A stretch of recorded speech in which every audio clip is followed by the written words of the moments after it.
അസ്സലാമു അലൈക്കും. നമ്മൾ ഇന്ന് ഒരു പുതിയ വ്യക്തിത്വത്തെക്കുറിച്ചാണ് സംസാരിക്കുന്നത്. പലർക്കും അറിയാവുന്ന വ്യക്തിത്വമാണ്.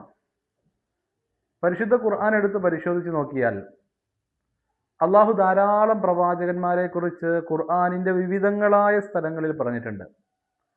എന്നാൽ പ്രവാചകൻ അല്ലാതിരുന്നിട്ടും ഒരു സൂറത്തിന് ആ വ്യക്തിയുടെ പേര് നൽകുകയും ആ സൂറത്തിൽ മുഴുവനും അദ്ദേഹം തൻ്റെ മകനോട് ചെയ്യുന്ന ഉപദേശങ്ങൾ ലോക ജനതയ്ക്ക് അള്ളാഹു പറഞ്ഞു കൊടുക്കുകയും ചെയ്ത ഒരേ ഒരു വ്യക്തിത്വത്തെ മാത്രമാണ് ഖുർആനിൽ നമുക്ക് കാണാൻ കഴിയുള്ളൂ.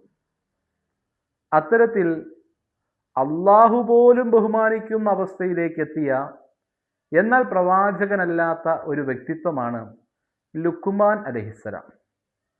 നമ്മളിൽ പല ആളുകളും ലുക്മാൻ എന്ന പേര് കേട്ടിട്ടുണ്ടാകും, ഒരു വലിയ മഹാനാണ് എന്ന് മനസ്സിലാക്കിയിട്ടുണ്ടാകും. പരിശുദ്ധ ഖുർആൻ ഓതുന്നവർ അദ്ദേഹത്തിൻ്റെ പേര് പലതവണ ആവർത്തിച്ച് ഓതിയിട്ടുമുണ്ടാകും. ആരായിരുന്നു ഈ ലുക്മാൻ? അദ്ദേഹത്തിൻ്റെ ജീവിത ചരിത്രം പറയലല്ല, മറിച്ച് അദ്ദേഹത്തെക്കുറിച്ച് ചില കാര്യങ്ങൾ മാത്രമൊന്ന് ഓർമ്മപ്പെടുത്തലാണ് നമ്മുടെ ഇന്നത്തെ വീഡിയോയുടെ ലക്ഷ്യം. ഈ വീഡിയോ അദ്ദേഹത്തിൻ്റെ ആ കാര്യങ്ങൾ പറയുന്നതിന് ദൈർഘ്യമായി പോയാൽ നമുക്ക് ഏതാനും കാര്യങ്ങൾ പറഞ്ഞ് അടുത്ത വീഡിയോയിലേക്ക് മറ്റു കാര്യങ്ങൾ ചർച്ച ചെയ്യാം. ലുക്മാൻ അലൈഹിസ്സലാമയെ കുറിച്ച് നബി സല്ലല്ലാഹു അലൈഹി വസല്ലം തങ്ങൾ സ്വഹാബത്തിനോട് ചോദിക്കുന്നുണ്ട്, സ്വഹാബ, ലുക്മാൻ ആരാണ് നിങ്ങൾക്കറിയുമോ? ലുക്മാനെ കുറിച്ച് അറിവില്ലാതിരുന്ന സ്വഹാബാക്കളോട് നബിതങ്ങൾ തന്നെ മറുപടി പറയുന്നു, ലുക്മാൻ ഒരു എത്യോപ്യക്കാരനാണ്. എത്യോപ്യക്കാരുടെ പൊതുവെയുള്ളൊരവസ്ഥ, അവർ കാപ്പിരികളാണ്, കാപ്പിരി അടിമകളാണ്. കറുത്ത, പൊക്കം കുറഞ്ഞ, തടിച്ച, മുടിയെല്ലാം സ്പ്രിങ് പോലെ ചുരുണ്ട, പല്ലുകളൊക്കെയും അല്പം ഉന്തിയ, അത്തരത്തിലുള്ള ഒരു എത്യോപ്യക്കാരനായ അടിമ വംശത്തിൽപ്പെട്ട വ്യക്തിയാണ് ലുക്മാൻ എന്ന് നബി സല്ലല്ലാഹു അലൈഹി വസല്ലം തങ്ങൾ തൻ്റെ സ്വഹാബാക്കളോട് പറയുന്നുണ്ട്. മറ്റൊരിക്കൽ അബ്ദുല്ലാഹിബ്നു സുബൈർ റളിയല്ലാഹു അൻഹു ജാബിർ റളിയല്ലാഹു അൻഹുവിനോട് ചോദിക്കുന്നുണ്ട്, ഈ ലുക്മാൻ ഏത് ശരീരപ്രകൃതിയുള്ള ആളാണ്? നമ്മൾ മനസ്സിലാക്കണം, ലുക്മാൻ അലൈഹിസ്സലാം ദാവൂദ് നബിയുടെ കാലഘട്ടത്തിൽ ജീവിച്ചിരുന്ന വ്യക്തിയാണ്. നബിതങ്ങൾ തന്നെ വഫാത്തായിട്ട് ഇപ്പോൾ ഏകദേശം 1500 വർഷങ്ങൾക്കടുക്കുകയാണ്. അതിനും എത്രയോ ആയിരത്താണ്ടുകൾ വർഷങ്ങൾക്ക് മുമ്പ് ജീവിച്ച വ്യക്തിയാണ് ലുക്മാൻ. അന്ന് ജീവിച്ച ആ വ്യക്തിയുടെ ശരീരത്തിൻ്റെ ഘടന എങ്ങനെയാണെന്ന് അബ്ദുല്ലാഹിബ്നു സുബൈർ റളിയല്ലാഹു അൻഹു ജാബിർ റളിയല്ലാഹു അൻഹുവോട് ചോദിച്ചപ്പം ജാബിർ റളിയല്ലാഹു അൻഹു പറഞ്ഞു കൊടുത്ത ഒരു മറുപടി, അദ്ദേഹം ഉയരം കുറഞ്ഞ വ്യക്തി എന്നാണ്. ഉയരം കുറഞ്ഞ ഒരു വ്യക്തിയാണ് എന്ന് മാത്രമല്ല, അദ്ദേഹത്തിൻ്റെ മൂക്ക് പതിഞ്ഞ മൂക്കായിരുന്നു, പതിഞ്ഞ മൂക്ക്. മറ്റൊരിടത്ത് നമുക്ക് കാണാം, അദ്ദേഹം നല്ല തടിയുള്ള വ്യക്തിയായിരുന്നു. അപ്പോൾ ഉയരം കുറഞ്ഞ ആളും മൂക്ക് പതിഞ്ഞിട്ടും നല്ല തടിയുമുള്ള ഒരു വ്യക്തിയായിരുന്നു ബഹുമാനപ്പെട്ട ലുക്മാൻ അലൈഹിസ്സലാം എന്ന് നമുക്ക് ഹദീസിൻ്റെ സ്വഹാബാക്കളുടെ വിവിധങ്ങളായ റിപ്പോർട്ടുകളുടെ അടിസ്ഥാനത്തിൽ നമുക്ക് കാണാം. ബഹുമാനപ്പെട്ട ലുക്മാൻ അലൈഹിസ്സലാമയെ ഖബറടക്കിയതിൻ്റെ ചുറ്റുഭാഗത്തുമായിട്ട് ഏകദേശം 70ഓളം പ്രവാചകന്മാരുടെ ഖബറുകളുണ്ട്. അത് അദ്ദേഹത്തിന് അള്ളാഹു കൊടുത്ത വലിയൊരു അംഗീകാരമാണ്. കാരണം അടുത്ത് കിടക്കുന്ന ഖബറാളികളുടെ അവസ്ഥകൾക്കനുസരിച്ച് അയൽവാസികളായ ഖബറാളികൾക്കും ഗുണദോഷങ്ങൾ ലഭിക്കാറുണ്ട്. നമ്മളൊക്കെ മരണപ്പെട്ടു പോകുന്ന സമയത്ത് ഹദീസിൽ കാണാം, ആ മരണപ്പെട്ട വ്യക്തിയുടെ ബന്ധുമിത്രാദികൾ ഈ ഖബറാളിയെ കാണുവാൻ വേണ്ടി കടന്നു വരും. അങ്ങനെ കടന്നു വരുന്ന ഘട്ടത്തിൽ പുതിയ ഖബറാളിയോട് പഴയ ആളുകൾ അവരുടെ കുടുംബത്തിലുള്ള വിശേഷങ്ങളൊക്കെ ചോദിക്കുമെന്നാണ്. ഇപ്പം നമ്മുടെയൊക്കെ വല്യുമ്മമാർ നൂറ്റിക്കണക്കിന് വർഷങ്ങൾക്ക് മുമ്പ് വഫാത്തായി പോയവർ, അവരുടെ കൊച്ചുമക്കളായിട്ട് നമ്മുടെ ഏറ്റവും അടുത്ത ആളുകൾ മരണപ്പെട്ടു പോകുമ്പം നമ്മളെയൊക്കെ കുറിച്ച് ഖബറിൽ ചോദിക്കുമെന്നാണ്. ആ സമയത്ത് ഓരോരുത്തരെയും കുറിച്ചുള്ള വിശദീകരണം പുതിയ ഖബറാളി പഴയ ഖബറാളികൾക്ക് അറിയിച്ചു കൊടുക്കും. അങ്ങനെ അറിയിച്ചു കൊടുക്കുന്ന സമയത്ത് പഴയ ഖബറാളികൾ ചോദിക്കും, ഇന്നയാളുടെ ഇന്ന മകനെ, അവൻ ഒരുപാട് പ്രായമായി കാണും, ഇതുവരെ വന്നില്ലല്ലോ, ഞങ്ങളുടെ അടുക്കലേക്ക് ഇതുവരെ മരണപ്പെട്ടു വന്നിട്ടില്ല. പുതിയ കബറാളി ആ സമയത്ത് പറയുന്ന ഒരു വർത്തമാനമുണ്ട്. അദ്ദേഹമൊക്കെ എന്നോ വഫാത്തായിട്ടുണ്ട്, എന്നോ മരണപ്പെട്ടിട്ടുണ്ട്, എന്നേ മരണപ്പെട്ടിട്ടുണ്ട്.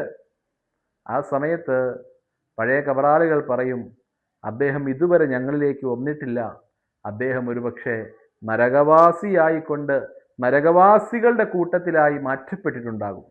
ചുരുക്കത്തിൽ പറഞ്ഞു വന്നത്, കബറാളികൾ, അടുത്തുള്ള കബറാളികൾ വിശേഷം അന്വേഷിക്കുവാൻ കടന്നു വരികയും അടുത്തുള്ള കബറാളികൾക്കുണ്ടാകുന്ന ഗുണദോഷങ്ങൾ മറ്റ് കബറാളികളെയും ബാധിക്കുവാനും സാധ്യതയുണ്ട്. അതുകൊണ്ടാണ് ഈ മദ്യപാനം, കള്ളുകുടിച്ചൊക്കെയും മരണപ്പെട്ട ആളുകൾ, ആത്മഹത്യ ചെയ്ത് മരണപ്പെട്ട ആളുകൾ, ഇവരുടെയൊക്കെയും അടുക്കൽ മുഅ്മിനീങ്ങളെ അടക്കുന്നത് പോലും ശ്രദ്ധിച്ചു വേണം.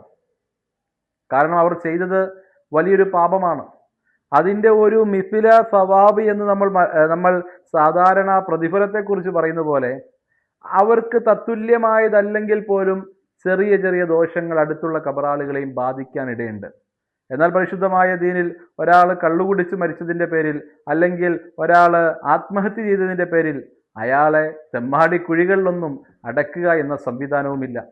എന്തുമാകട്ടെ, ബഹുമാനപ്പെട്ട ലുക്മാൻ അലൈഹിസ്സലാമയുടെ ചുറ്റുമായിട്ട് അള്ളാഹുവിൻ്റെ റിസാലത്തും നുബുവത്തും ലഭിച്ച 70ഓളം പ്രവാചകന്മാരുണ്ട് എന്നാണ് ചരിത്രം നമ്മളെ പഠിപ്പിക്കുന്നത്. അത്രയും മഹാനായ വ്യക്തിത്വമാണ്. അദ്ദേഹത്തിൻ്റെ ജോലി, അദ്ദേഹത്തിൻ്റെ ഏറ്റവും പ്രധാനപ്പെട്ട കർമ്മം ജനങ്ങൾക്ക് തത്വോപദേശങ്ങൾ നൽകുക എന്നുള്ളതായിരുന്നു.